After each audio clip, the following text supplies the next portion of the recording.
Olá, turma. Boa noite, tudo bem?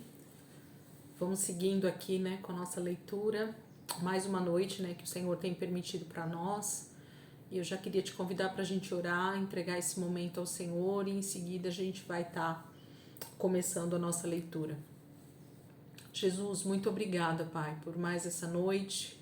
Obrigada por mais esse momento. Eu quero ser, nesse momento, Senhor, muito objetiva, Senhor, com as minhas palavras, dizendo que nós, ou eu te amo tanto, Jesus, e é por isso que eu estou aqui, nesse momento.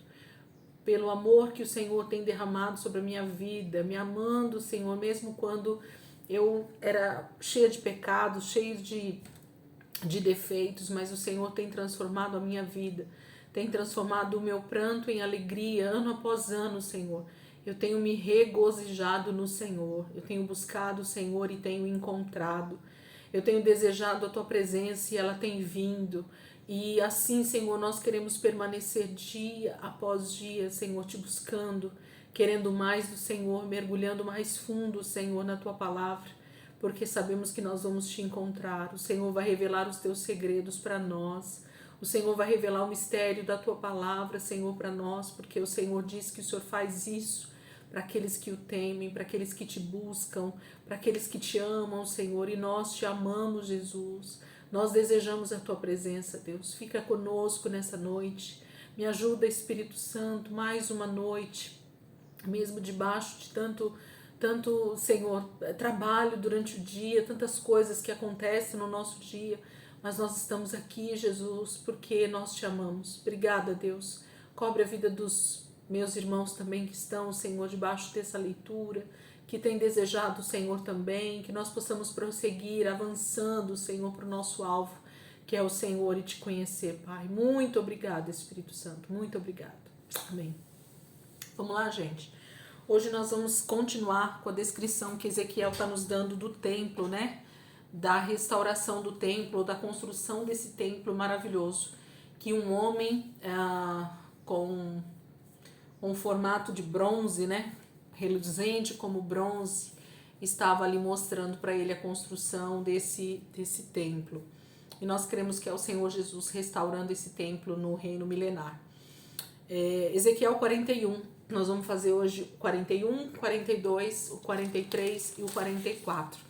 Queria que você fixasse aí bem os seus olhos na leitura, porque são textos bem compridos, e que falam desse templo, então dessa descrição, na verdade, e a gente precisa ficar atento aos detalhes aqui. Ezequiel 41, vamos lá. Depois o homem me levou ao santuário externo e mediu os batentes. A largura dos batentes era de 3 metros em cada lado. A entrada tinha 5 metros de largura e as paredes salientes em cada lado tinham 2,5 metros de largura.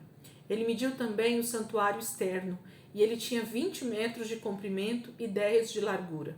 Depois entrou no santuário interno e mediu os batentes da entrada. Cada um tinha 1 metro de largura. A entrada tinha 3 metros de largura e as paredes salientes em cada lado dela tinha 3,5 metros de largura. E ele mediu o comprimento do santuário interno. Tinha 10 metros e sua largura era de 10 metros até o fim do santuário externo. Ele me disse: este é o lugar santíssimo. Depois mediu a parede do templo. Tinha 3 metros de espessura e cada quarto lateral em torno do templo tinha 2 metros de largura. Os quartos laterais, sobrepostos uns aos outros, ficavam em 3 andares, havendo 30 em cada andar. Havia saliências em torno de toda a parede do templo para servirem de pontos de apoio para os quartos laterais, para que não fossem incrustados na parede do templo. As paredes laterais em torno de todo o templo eram mais largas em cada andar superior. A estrutura em torno do templo foi construída em plataformas ascendentes, de modo que os quartos ficavam mais largos à medida que se subia. Uma escada subia do andar inferior até o andar superior, servindo também o andar do meio. Vi que ao redor de todo o templo fora construída uma base, formando o alicerce dos quartos laterais. era do comprimento da vara de medir, ou seja, 3 metros. A parede externa dos quartos laterais era de 2,5 metros de espessura. A área aberta entre os quartos laterais do templo e os quartos dos sacerdotes era de 10 metros de largura ao redor de todo o templo. Havia entradas para os quartos laterais a partir da área aberta, uma ao norte e outra ao sul, e a base vizinha, a área aberta, era de 2,5 metros ao redor de todo o templo. O prédio em frente do pátio do templo, no lado oeste, media 35 metros de largura. A parede do prédio tinha 2,5 metros de espessura em toda a sua volta, e o seu comprimento era de 45 metros. Depois, ele mediu o templo, tinha 50 metros de comprimento, e o pátio do templo e o prédio com suas paredes também tinham 50 metros de comprimento. A largura do pátio do templo no lado oeste, inclusive a frente do templo, era de 50 metros. A seguir, ele mediu o comprimento do prédio que ficava em frente do pátio, na parte de trás do templo, inclusive suas galerias, em cada lado era de 50 metros. O santuário externo, o santuário interno e o pórtico que dava para o pátio, bem como as soleiras, as janelas estreitas e as galerias em volta dos três, tudo o que estava ao lado de fora, inclusive a soleira, fora revestido de madeira, igualmente estavam revestidos o piso, a parede até a altura das janelas, e as janelas. No espaço acima do lado externo da entrada do santuário interno e nas paredes há intervalos regulares em volta de todo o santuário interno e externo. Havia querubins e tamareiras em relevo. As tamareiras alternavam com os querubins. Cada querubim tinha 2 rostos. O rosto de um homem virado para a tamareira de um dos lados e o rosto de um leão virado para a tamareira do outro lado. Estavam em relevo ao redor de todo o templo. Depois, o chão até a área acima da entrada, havia querubins e tamareiras em relevo na parede do santuário externo. O santuário externo tinha batentes retangulares e o que ficava em frente do Santo dos Santos era semelhante. Havia um altar de madeira com 1,5 metros de altura e 1 metro em cada lado. Seus cantos, sua base e seus lados eram de madeira. O homem me disse: esta é a mesa que fica diante do Senhor. Tanto o santuário externo quanto o Santo dos Santos tinham portas duplas. Cada porta tinha 2 folhas articuladas, e nas portas do santuário externo havia querubins e tamareiras esculpidas em relevo, como os que havia nas paredes. E havia também uma saliência de madeira na frente do pórtico. Nas paredes laterais do pórtico havia janelas estreitas com tamareiras em relevo em cada lado. Os quartos laterais do templo também tinham saliências. Eu fico impressionada, gente, com os detalhes, né, que os profetas, né, tanto Ezequiel tem essa visão toda do templo, Isaías fala um pouco sobre isso também, de forma menor, mas mostra um pouco sobre a visão que ele está tendo ali celestial. João fala um pouco sobre essa revelação celestial, mas com tantos detalhes, né, sobre o templo. A gente tem Moisés falando na construção do tabernáculo lá no deserto, e também existem descrições muito fortes, né, com muitos detalhes de tamanho, largura, altura, comprimento, como deveria ser desenhado, com que cor, tudo isso. Depois Davi faz um novo retrato ali já do tabernáculo de Davi, e depois o templo do filho, que é ele quem dá o retrato também disso, né, toda a arquitetura de como deveria ser feito. Então Davi também tem uma visão desse templo. E agora Ezequiel está dando, né, essa descrição de um templo que está sendo mostrado para ele, que está em Jerusalém, e quem está mostrando para ele é esse homem, que a gente sabe que é o próprio Cristo ali mostrando para Ezequiel. No caso de Moisés e Davi, a tipologia é do próprio Cristo, né? Moisés é um tipo de Cristo e Davi também é um tipo de Cristo. Então a gente percebe que as semelhanças com os detalhes, com a riqueza de detalhes que eles colocam é muito grande. E como isso é bonito de se ver, né? Deus dar medidas exatas, medidas precisas a respeito de tudo, a respeito do pátio, a respeito dos batentes, das portas, a quantidade de quartos, como seria o piso, como ia ser as janelas, as escadas, todos os detalhes desse templo estão descritos aqui. Eu nunca parei para fazer um estudo minucioso para entender esses detalhes e nem para tentar fazer uma réplica disso, né? Não sei nem se na internet a gente tem isso disponível, mas a gente pode depois dar uma olhada para ver se a gente vê alguma coisa mais específica em desenhos, né? Para a gente poder conseguir visualizar isso melhor. Vamos lá, Ezequiel 42. Depois disso, o homem conduziu-me para o lado norte, para o pátio externo, e levou-me aos quartos opostos ao pátio do templo e ao muro externo do lado norte. O prédio, cuja porta dava para o norte, tinha 50 metros de comprimento e 25 metros de largura, tanto na seção que ficava a 10 metros de distância do pátio interno, quanto na seção oposta ao piso do pátio externo. Havia uma galeria frente à outra nos 3 andares. Em frente dos quartos havia uma passagem interna com 5 metros de largura e 50 metros de comprimento. Suas portas ficavam no lado norte. Ora, os quartos superiores eram mais estreitos, pois as galerias tomavam mais espaço deles do que dos quartos do andar inferior e médio. Os quartos do terceiro andar não tinham colunas, ao passo que os pátios tinham. Por isso, a área deles era menor do que a dos quartos do andar inferior e do meio. Havia uma parede externa paralela aos quartos e ao pátio externo. Sua extensão era de 25 metros em frente dos quartos. A fileira de quartos junto ao pátio interno tinha 25 metros de comprimento, e as que ficavam mais próximas do santuário tinham 50 metros de comprimento. Os quartos de baixo tinham uma entrada pelo lado leste, quando se vem do pátio externo. No lado sul, ao longo da parede do pátio externo, adjacente ao pátio do templo, e no lado oposto do muro externo, havia quartos com uma passagem em frente deles.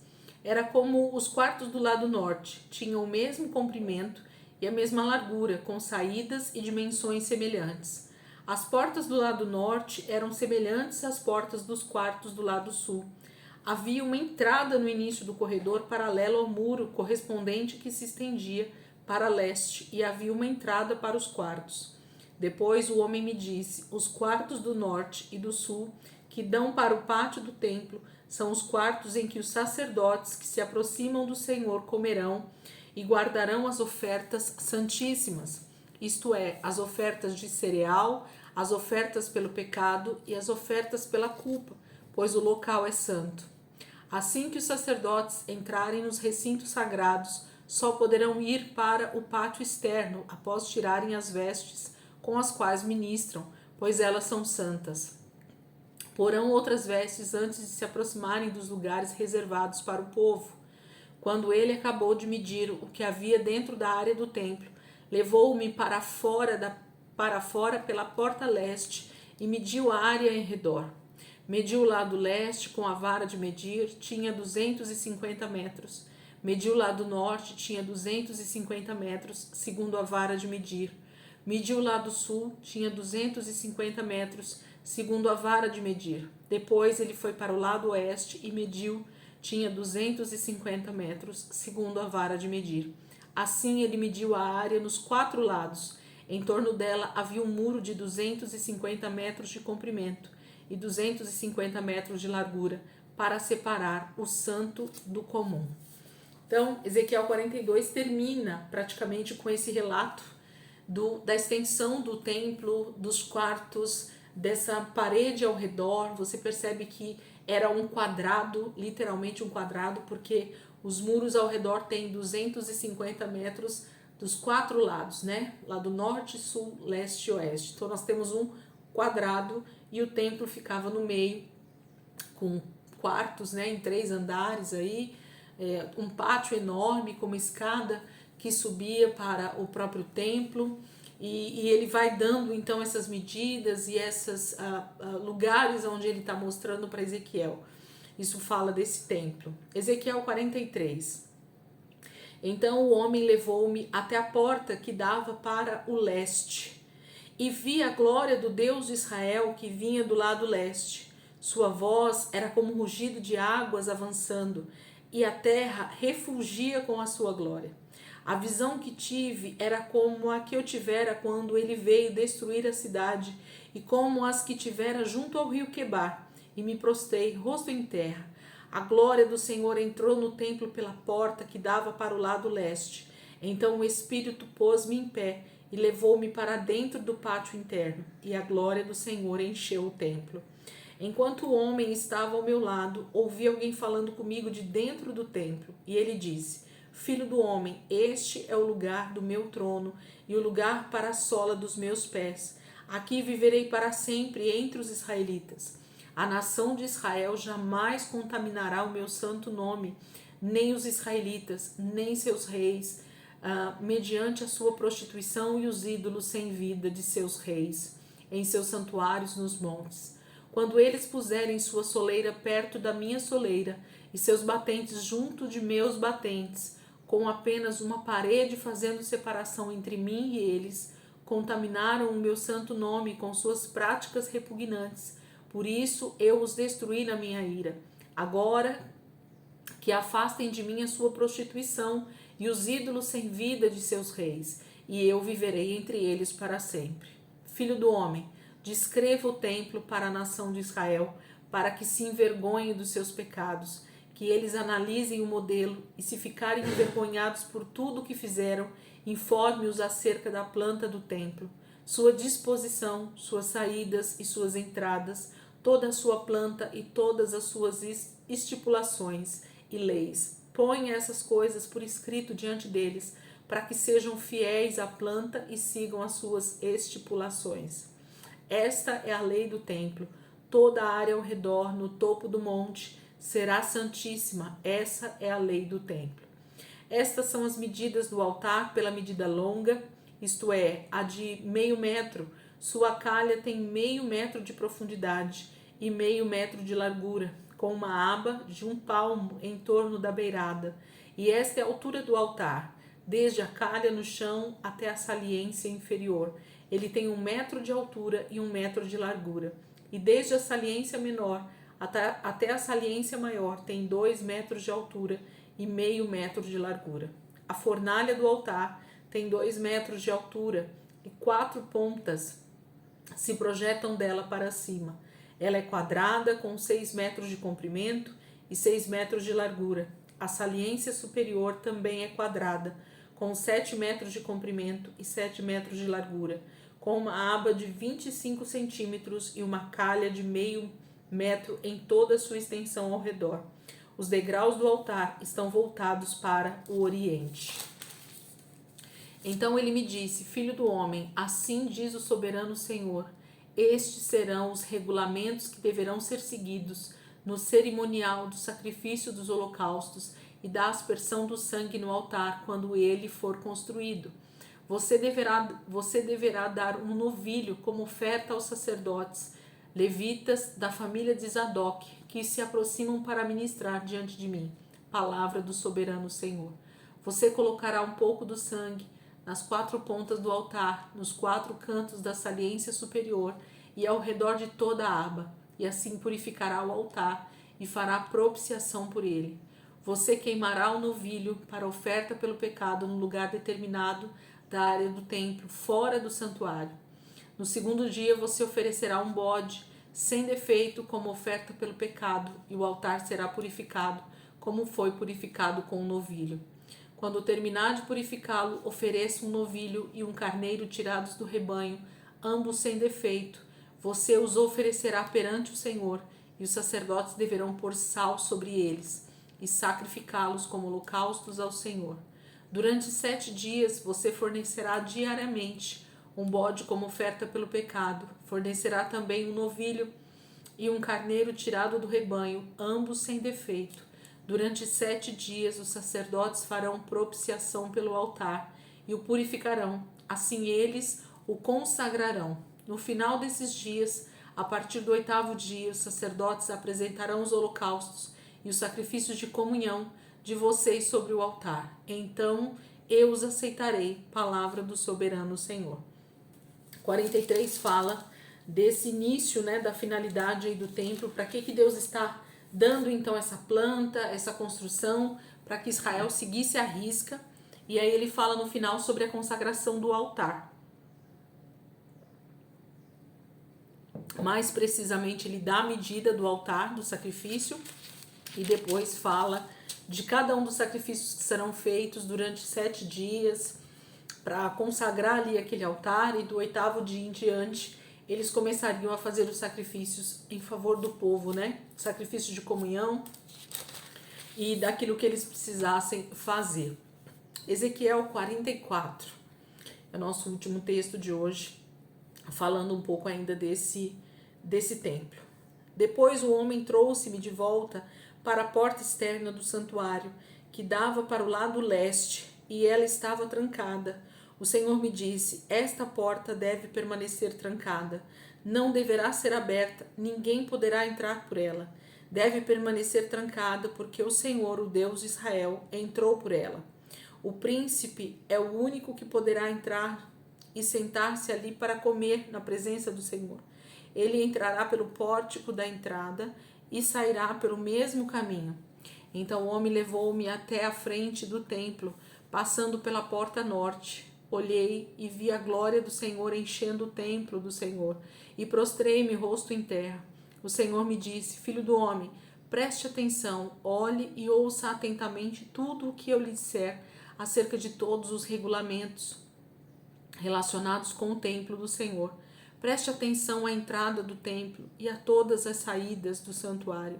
Diga à rebelde nação de Israel: assim diz o soberano Senhor: já bastam as suas práticas repugnantes, ó nação de Israel. Além de todas as suas outras práticas repugnantes, vocês trouxeram estrangeiros incircuncisos no coração e na carne para dentro do meu santuário, profanando o meu templo, enquanto me ofereciam comida, gordura e sangue. E assim vocês romperam a minha aliança. Ao invés de cumprirem seu dever, quanto às minhas coisas sagradas, vocês encarregaram outros do meu santuário. Então, está falando sobre essa responsabilidade, né? De que os israelitas têm deles fazerem aquilo que o Senhor ordenou para eles, né? Ainda não é o momento de estrangeiros, de outros tipos de pessoas que não os sacerdotes e os levitas cumprirem cada um dos papéis deles ali no templo. Então ele vai falar sobre instruções aos sacerdotes, continuando aí Ezequiel 44. Assim diz o soberano Senhor, eu estou no versículo 9 já, tá? Nenhum estrangeiro incircunciso no coração e na carne entrará no meu santuário, nem tampouco os estrangeiros que vivem entre os israelitas. Os levitas que tanto se distanciaram de mim, quando Israel se desviou e que vaguearam para longe de mim, indo atrás de seus ídolos, sofrerão as consequências de sua iniquidade. Poderão servir no meu santuário como encarregados das portas do templo, e também farão o serviço nele. Poderão matar os animais dos holocaustos e outros sacrifícios em lugar do povo, e colocar-se diante do povo e servi-lo. Mas, porque os serviram na presença de seus ídolos e fizeram a nação de Israel cair em pecado, jurei de mão erguida que eles sofrerão as consequências de sua iniquidade. Palavra do soberano Senhor. Não se aproximarão para me servir como sacerdotes, nem se aproximarão de nenhuma de minhas coisas sagradas e das minhas ofertas santíssimas. Carregarão a vergonha de sua prática repugnante. Contudo, eu os encarregarei dos deveres do templo e de todo o trabalho que nele deve ser feito. Mas os sacerdotes levitas e descendentes de Zadok, e que fielmente executaram os deveres no meu santuário quando os israelitas se desviaram de mim, se aproximarão para ministrar diante de mim. Eles estarão diante de mim para oferecer sacrifícios de gordura e de sangue, palavra do soberano Senhor. Só eles entrarão em meu santuário e se aproximarão da minha mesa para ministrar diante de mim e realizar o meu serviço. Quando entrarem pelas portas do pátio interno, estejam vestindo roupas de linho. Não usem nenhuma veste de lã enquanto estiverem ministrando junto às portas do pátio interno ou dentro do templo.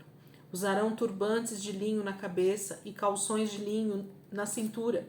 Não vestirão nada que os faça transpirar. Quando saírem para o pátio externo, onde fica o povo, tirarão as roupas com que estiverem ministrando e as deixarão nos quartos sagrados e vestirão outras roupas para que não consagrem o povo por meio de suas roupas sacerdotais.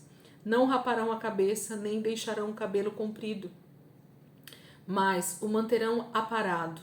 Nenhum sacerdote beberá vinho quando entrar no pátio interno. Eles não se casarão com viúva ou divorciada. Só poderão casar-se com mulher virgem, de ascendência israelita, ou com viúva de sacerdote. Eles ensinarão o meu povo a diferença entre o santo e o comum e lhe mostrarão como fazer distinção entre o puro e o impuro. Em qualquer disputa, os sacerdotes servirão como juízes e a decisão será tomada de acordo com as minhas sentenças. Eles obedecerão às minhas leis e aos meus decretos com respeito a todas as minhas festas fixas e manterão santos os meus sábados. O sacerdote não se contaminará por aproximar-se do cadáver de alguém. No entanto, ele poderá contaminar-se se o morto for seu pai, sua mãe, seu filho, sua filha, seu irmão ou sua irmã, desde que esta não tenha marido. Depois de se purificar, esperará 7 dias. No dia em que entrar no pátio interno do santuário para ministrar ali, o sacerdote oferecerá em favor de si mesmo uma oferta pelo pecado, palavra do soberano Senhor. Eu serei a única herança dada aos sacerdotes. Vocês não lhes darão propriedade alguma em Israel. Eu serei a sua herança. Eles comerão as ofertas de cereal, as ofertas pelo pecado e as ofertas pela culpa, e tudo o que em Israel for consagrado ao Senhor será deles. O melhor de todos os primeiros frutos e de todas as contribuições que vocês fizerem pertencerá aos sacerdotes. Vocês darão a eles a primeira porção de sua refeição de cereal moído, para que haja bênção sobre as suas casas. Os sacerdotes não comerão a carne de aves ou de animais encontrados mortos ou despedaçados por animais selvagens. Então, Ezequiel 44, o finalzinho aqui do 9 até o final, fala de instruções específicas para os sacerdotes, para os levitas, né, que vão trabalhar ali no templo. E o Senhor está dizendo que muitos levitas que se desviaram no tempo em que Israel rejeitou o Senhor, que ele pecou contra o Senhor com os deuses e fez, né, sacrifícios para outros deuses, esses levitas eles iam continuar trabalhando para o Senhor, mas eles sofreriam as consequências pelo seu pecado. Isso fala de juízo, né, que viria sobre eles, porque eles não deveriam ter profanado, né, o templo, não deveriam ter profanado o seu ministério por serem levitas, por terem essa responsabilidade de ensinar, de agradar ao Senhor, de não permitir que o povo se desviasse, muito menos se contaminar com ídolos, mas muitos deles fizeram. Mas a família de Zadok, o Senhor está dizendo que eles não se contaminaram, não se desviaram, e é essa família que continuaria então nesse serviço sacerdotal, que seria justamente para entrar no lugar santo, para manter o candelabro aceso, para colocar o incenso, para colocar os pães da preposição, para entrar uma vez por ano no Santo dos Santos. Então, esse era a família que o Senhor estava levantando, que era da linhagem de Arão, e que nesse momento estava sendo novamente chamado, né, para continuar esse trabalho nesse templo que o Senhor está falando que eles vão construir. E aí o Senhor termina dizendo que esses sacerdotes deveriam se consagrar totalmente, fala sobre eles cumprirem todos os mandamentos que Moisés já havia deixado para esses sacerdotes. Então ele relembra alguns pontos da lei, mas se nós voltarmos lá em Moisés, a gente vai ver cada uma dessas leis de forma mais específica, né, falando mais sobre essas leis. Amém? Então a gente está falando aqui um pouquinho mais sobre esse templo, né? E agora chegamos aqui nos sacerdotes. Amanhã a gente vai falar sobre a divisão da terra, Ezequiel 45, 46, e acho que vai dar pra gente fazer o 47. Vamos ver quantos versículos vão dar, mas provavelmente a gente vai fazer isso. Vocês percebem que Ezequiel está fazendo um desfecho no seu livro, falando sobre o retorno de Israel, do povo, né, do exílio, e falando então tudo que vai acontecer pós-exílio, né, pós esse tempo que eles permaneceram ali na Babilônia, depois dos 70 anos. Ezequiel está profetizando toda a reconstrução do templo, todo o exercício sacerdotal, tudo o que eles deveriam fazer. Ezequiel está sendo específico novamente, o Senhor está trazendo através de Ezequiel agora toda essa reconstrução desse lugar de adoração, desse lugar de sacrifícios, dessa comunhão que Israel deveria ter somente com o Senhor. Isso é muito claro para mim a respeito do tempo do fim, desse reino milenar, de Jesus realmente voltar e trazer, né, toda essa justiça para a terra, e um novo templo vai ser construído e o Senhor vai reinar nele, e nós vamos reinar junto com Cristo. A palavra fala, né, aqueles que foram fiéis até o fim vão estar nesse reino como ajudantes, vamos dizer, né, desse grande rei.